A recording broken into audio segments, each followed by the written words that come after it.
The I in IEP presents Standardized Testing and Assessments in IEP Evaluations. What do all these numbers mean?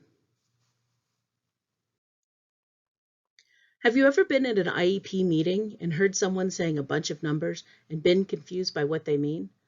Hopefully, by the end of this video, you'll understand better. When a student is being evaluated for an IEP, part of the testing is called standardized or norm reference testing. But what are they? Standardized testing. A standardized test is a test that requires everybody who takes it to answer the same or similar questions in the same way, and that is scored in the same way. This makes it possible to see how a student is doing compared to other students of the same age, gender, or in the same grade. Norm reference tests. Norm reference tests are tests that compare and rank students who take tests to one another. Norm reference tests tell you whether a student did better or worse than an average student. Sometimes a student scores low on a standardized or norm reference test.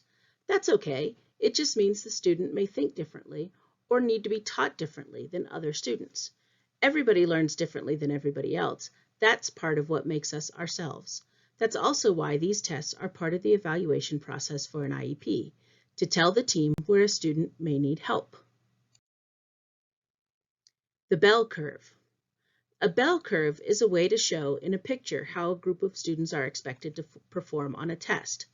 Most people will score in the middle, some will score high, and some will score low. On most standardized tests, students who score between 85 and 115 are in the center of the bell curve and don't need extra help. Most of the time, a student who scores 70 or less will need extra help.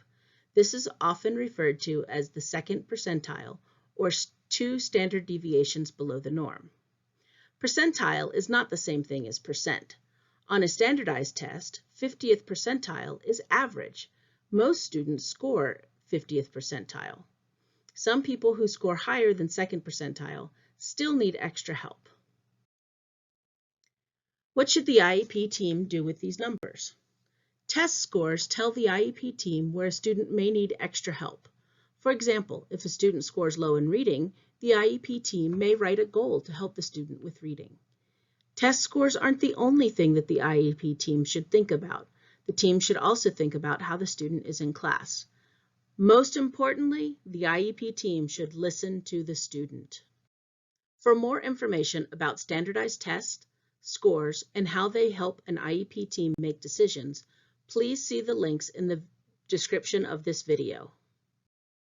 The I in IEP is supported by SARTAC, Self-Advocacy and Beyond.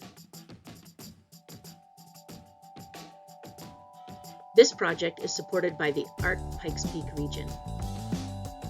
The I in IEP is a project created by Ashley Mabry to help students become self-advocates in their IEP meetings. For additional information, please contact advocacy@thearcppr.org.